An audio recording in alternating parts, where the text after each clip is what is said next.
Good morning, beautiful people. Welcome back to Weaves of Waves. It's a nice warm morning, warmish. It was a bit misty, but the sun is rising up now and the mist is clearing away. But it's surprisingly not cold. It's like, yay, spring! It was a lovely weekend. Of course, it was an anniversary, so we went to the beach and I got roses and I got chocolates. I've been spoilt. I'm in love.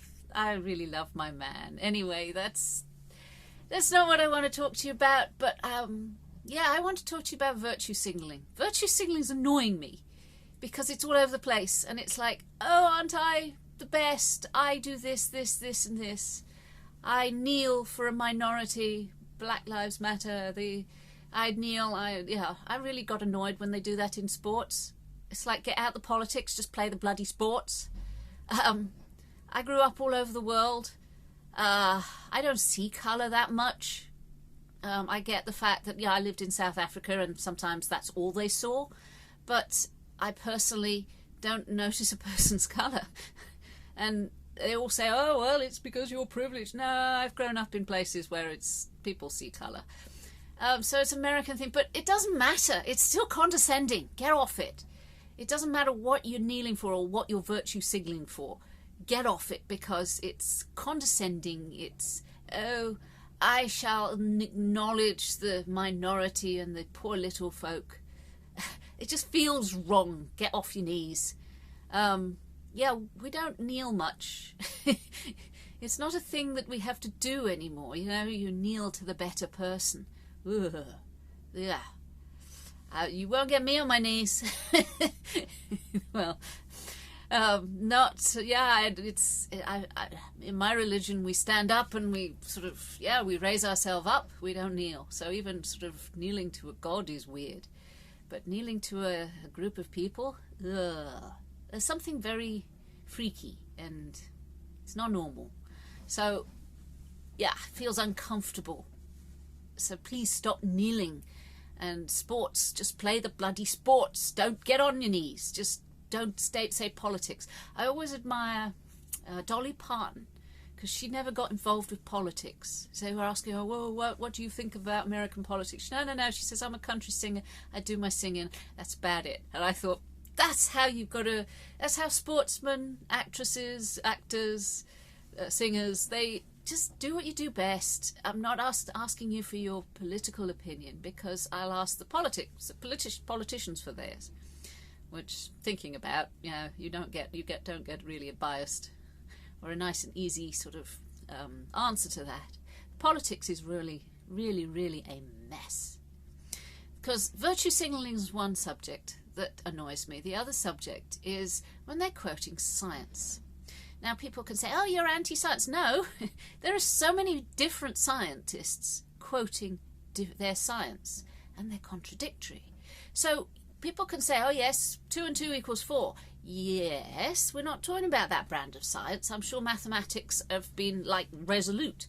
So being brought up where science is a fact and is a proven fact and can be proven over and over again, that's how I see science. But then you have a whole bunch of different scientists giving lots of different views. And it's like the government has picked a side of scientists. And I don't know who those scientists are, who's paying them. There was a meme over the weekend that I liked that you can buy a scientist just as much as you can buy a politician. Everybody's sort of partial to their paycheck, which is understandable. But when they are quoting stuff that is life and death, like when people are taking their opinion and it means that their whole world is changing, science is not that fact. We are turning science into a religious cult, and I hate that. I hate that with a vengeance. I hate cults, right? I hate telling me, oh, you've got to believe this scientist because he is right, and to question him, it is a sin. It's going to go to hell if you question him. And it's like, yeah, we kind of like stick to the facts. Give me the mathematicians, somebody who knows, the physicists and the mathematicians and the chemists. Those are the guys that seem to know their facts. The rest of it is still theological. When you can say that things have been tested, when something has been tested, okay, give me the 5-year results of that test. Okay, 5, 10-year tests, results, you know, all sort of in a nice little graph with a pie chart. Okay, so if something's been tested, you will give me the 10-year result plan, please. So if it hasn't got a 10-year result, then we're dealing with speculation. So science is not a sacred cow. Science is, at the moment, a very fractioned cult following. People follow this, scientists, they follow this. Where are the long-term studies? That's all I'm saying, is like, give me the science that is being proven and tested, because I feel like they're making it up as they go along, and I can't do science now. So I'm not anti-science. I'm just I can't do the people that are just taking theory and taking their theory as fact when we've got proof that it doesn't work. So, yeah, when you look at lockdown, we should be out of lockdown now. They told me as soon as we get below the R rate, we're out of lockdown. Well, what's happened? I don't know. And I'm getting lost in it. So I'm getting lost in the facts, because the facts, to me, you're not paying attention to the facts. You're making it going on. It is not logical. You cannot prove to me that masks work, because you told me last month that they didn't work. You can't prove to me that lockdown is working, because it hasn't yet.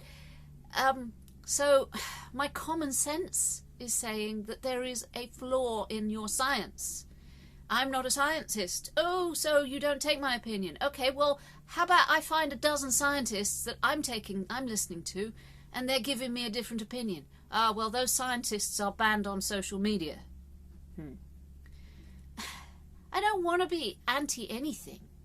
I want to be pro-goodness, pro-truth, pro-kindness. Be fucking kind.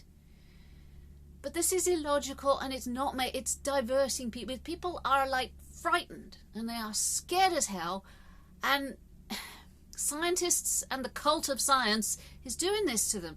And I don't know how to plug that gap.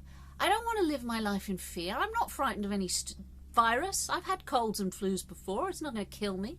Okay, so those people that it might kill, stay at home. Or listen to the doctor, their personal doctor. Again, you don't know who's paying them either. It gets nasty. It makes you doubt every part of your reality, which, again, I suppose is not a bad path, but I've got very, very anxious, very, very depressed over the last year, for fuck's sake. Okay, not quite a year. But I can't deal with the illogic. You know, I was brought up to be practical. Take action where you can, think about things, think of solutions, work your way forward. But there's no logic here that I can grasp.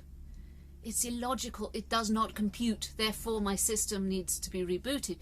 But I want the scientists that, you know, can have a debate about this. Can they all talk about stuff, please?